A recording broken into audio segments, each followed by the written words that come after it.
Mexico to Costa Rica, we took the long way off-grid, off-roads, and deep into the wild. Our camper van tackled jungle trails, mountain passes, and river crossings. No plans, no schedule, just raw freedom rolling south.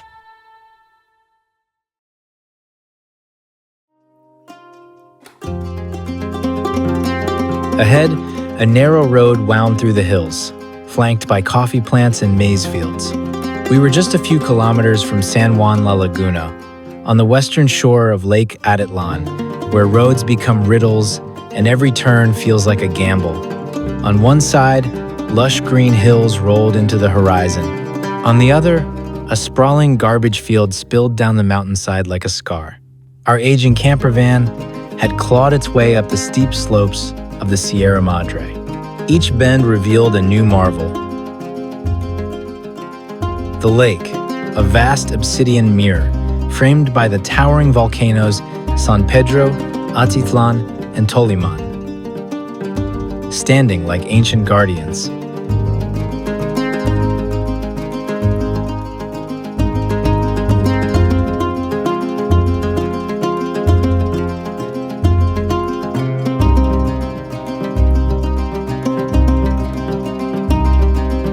Guatemala isn't just a place, it's raw culture in motion, ancient, vibrant, and fiercely alive. And here's why.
Before you even glimpse the towering temples of Tikal, you hear them Jeffroy's spider monkeys, rustling through the canopy like shadows with tails.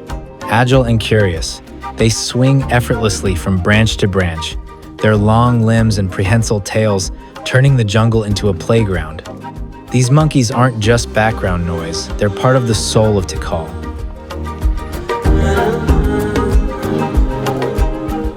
Then the stone emerges, massive temples swallowed by jungle. You climb Temple 4, heart pounding, while spider monkeys leap across the treetops beside you. Tikal isn't just ruins, it's a living world where nature and history breathe as one.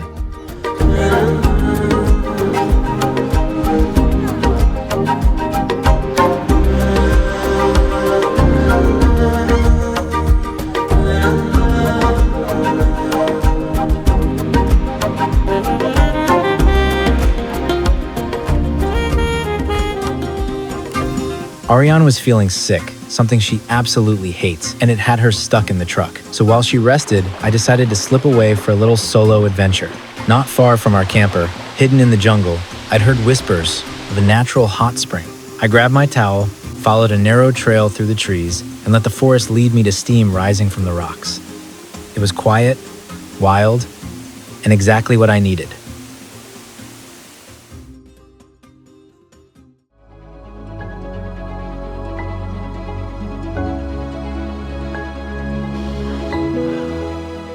After winding through the lush landscapes of Guatemala, our camper van rolled into Honduras, a country bursting with raw beauty.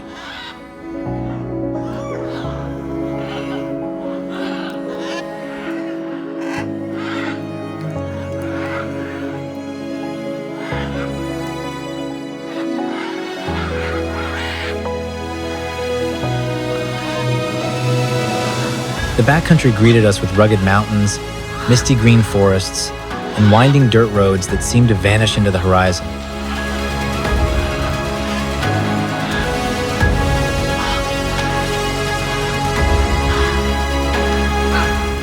Though the scenery was captivating, our stay was brief.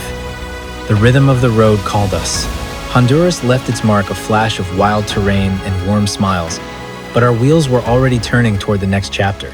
I mean the next country.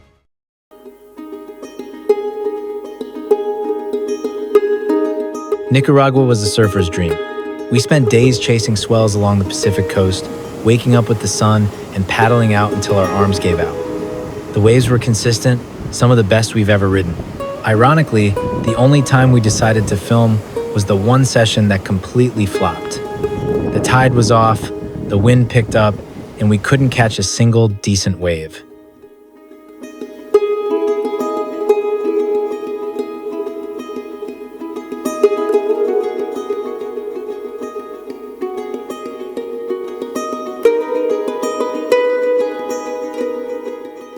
Instead of letting the failed surf footage get us down, we decided to switch gears and explore Nicaragua's volcanic side.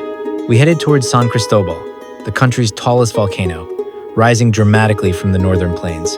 The hike was intense, dusty trails, steep climbs, and the constant scent of sulfur in the air, but the views from the top were worth every step. Trading waves for craters turned out to be the perfect reset.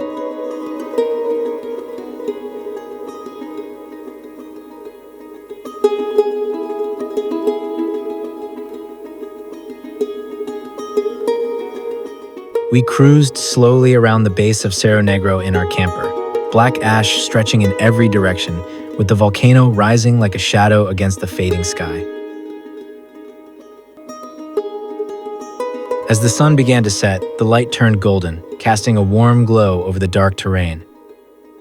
The contrast between the fiery past of the volcano and the peacefulness of that moment was striking. It felt like we were drifting through a forgotten world. Just the two of us and the road. Well, almost just the two of us.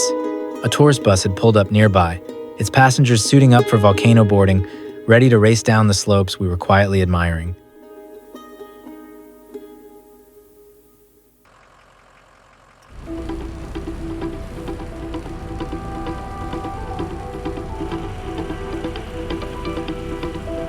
We're currently traveling through the southeastern part of Costa Rica, near the Panama border and close to the Bribri communities. The area is remote, with mostly unpaved roads and dense jungle surroundings.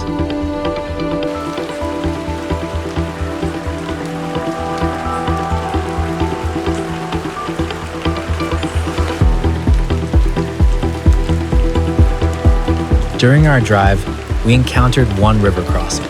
There was no bridge, so we had to drive through the water. The river wasn't shallow, but had a good current.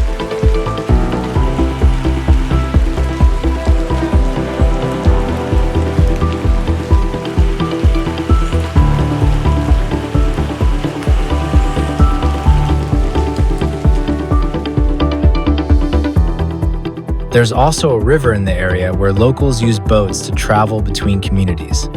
Since there's no bridge, small canoes and motorized boats are the main way to cross. It's a vital part of daily life here, especially for families, students, and farmers.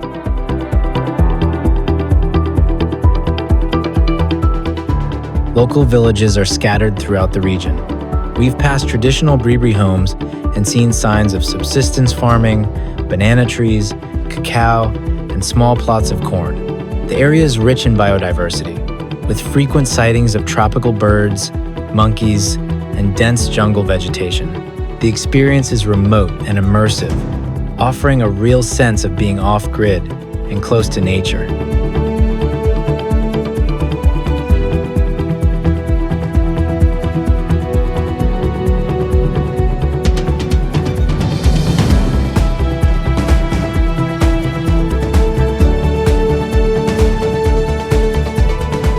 The guy who is driving is Tico, a local who kindly offered to take us on a tour in his personal workboat. He uses it daily to move between riverside communities, and thanks to him, we got to see how people live along the water.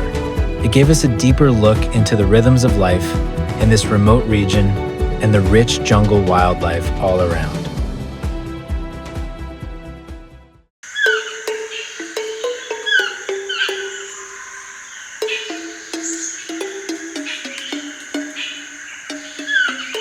Talking about wildlife, we entered deeper into the wild to try and spot capuchin monkeys.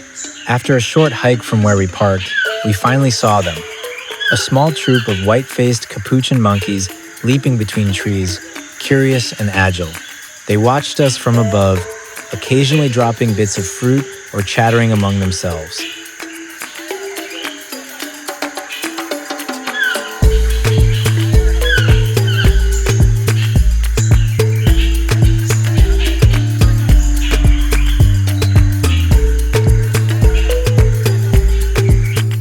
Ariane was especially eager to visit a Bribri family to learn more about their customs and daily life. She was also very interested in working with cacao, a plant that holds deep cultural and economic importance in the region. We were introduced to Yanette's family, who invited us to spend time with them. Ariane had the chance to take part in the cacao process, from harvesting the pods to fermenting, drying, and grinding the beans. Each step was done by hand, using traditional methods passed down through generations. It was a meaningful experience, not just for the learning, but for the connection.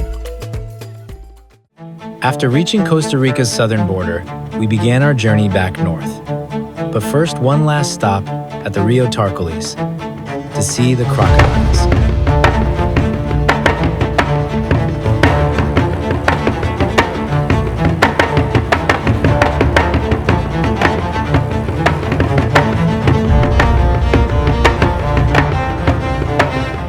Massive and still, sunbathing in the mud like statues. Without warning, two of them lunged into action, splashing and chasing each other in a burst of primal energy.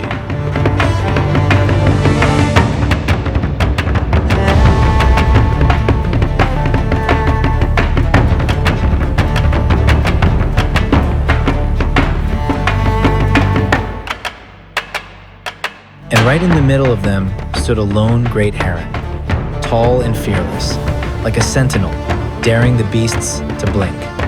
We watched in awe, packed the cameras, and rolled on, leaving behind a scene that felt straight out of a nature documentary.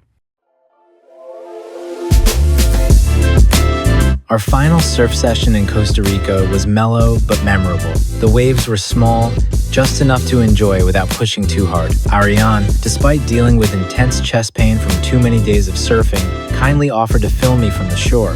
Her gesture meant a lot, especially knowing how much she wished to be in the water herself. This peaceful session marked the end of an incredible journey, one that began with a dream and a destination. Reaching Costa Rica and the camper I spent years building felt surreal. It was more than just a road trip. It was a shared adventure, a test of resilience, and a celebration of freedom. Surfing that last wave, I knew we had truly arrived. In conclusion, thank you for watching. We hope this video inspired you to stay tuned for the rest of our journey, which is far from over.